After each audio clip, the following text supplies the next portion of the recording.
So I've been analyzing games for a while now, and today I decided to create a playlist with all the games that I've analyzed. And yeah, let's just go over this first one that, you know, that I played right now. And the game was of so poor quality that Game Review thought that we were 1400s and 1500s. I'm not even joking. Um, my estimated rating was like 1400. And it makes some sense.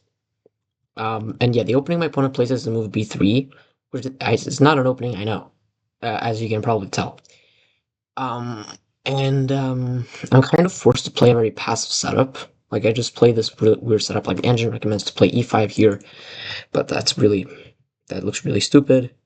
And I just develop very naturally. And my opponent allows me to play a very early b5, and then he long castles, and I castle. He plays the move h4, and generally speaking, the way you counter an idea like this, where your opponent castles like this, is an attack on the flank is countered by an attack in the center. This is apparently the only move, but you get the point that an attack on the flank is countered by an attack in the center, and the attack in the center is much stronger.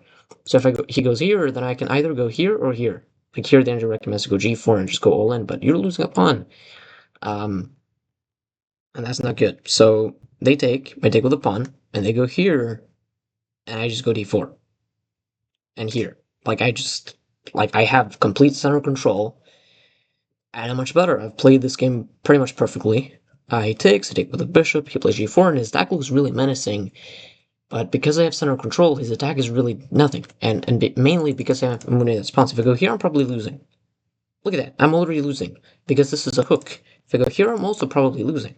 Okay, this is more or less losing, but the point is that you don't want to push pawns in front if you can. And I think this is an example position of that. Where it looks like they're doing something, but they don't really have a pawn move to do anything. Because if they go here, you just block them, and if they go here, you can definitely block them.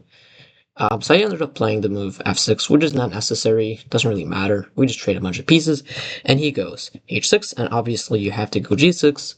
He plays the move knight to g5, and here I make a mistake. Okay? I play the move bishop takes g5. And the reason why this is a mistake is because my bishop is much better than their knight.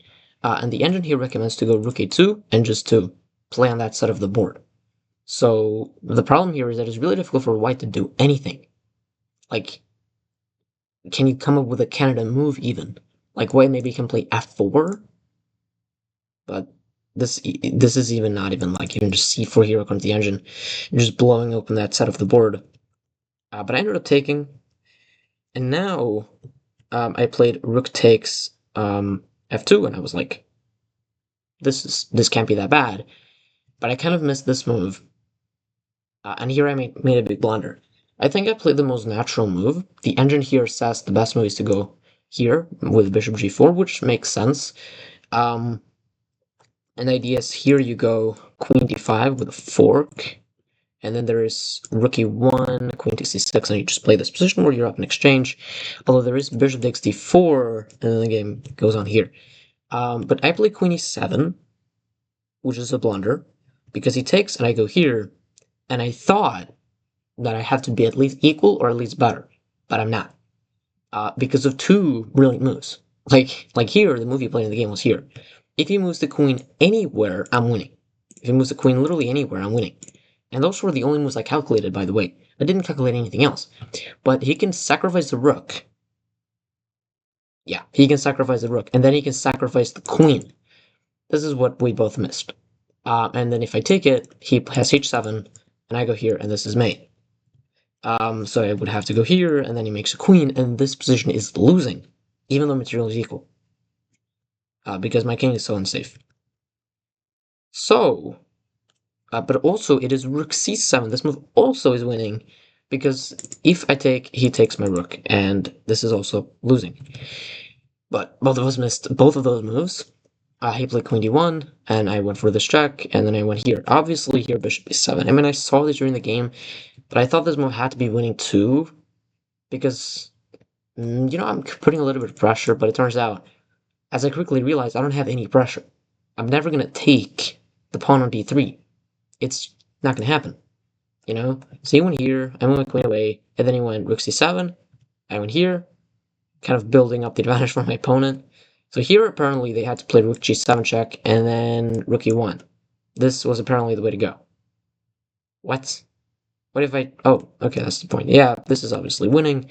But he went here, I moved my queen away, he went here, and I went here, he went here, I went here, he went here, and I just moved my queen back, which loses the game because of a very basic tactic. Actually, I saw this during the game, rook takes f5. And I was very, very annoyed if he would have played this move, because if I took the pawn, I kind of open up this. And if I take with the queen, there is queen takes e2, which is a problem. So also there's just queen takes e2 immediately. Yeah, so he went here, threatening probably a million, taking this. I went here, he went here, and I went here, and then here he can actually just take on it too. He can just take my rook, because this is mate. No, it's not. No, he has to play bishop takes d4 first to deflect my queen. Yeah, but this is maybe still like... Yeah, here he has to play rook g7, it's in between rook, king e8, bishop c5, king e8, and this is obviously completely losing. But yeah, he ended up just blundering mate in 2, and I took on c2, and I won the game. So, definitely not a deserved victory, but I think really, like,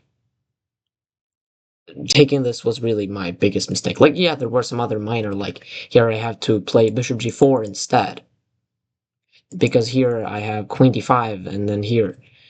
But I think the main mistake is just don't just take, just continue building up the pressure, and white really has no threats, and the bishop on f6 is much better placed. You can see, like, when you're at this level, it's very hard to make a comeback. Like, okay, my opponent blundered in one move, that's a comeback, but it's like, it's way, way, way harder to win by, like, randomness.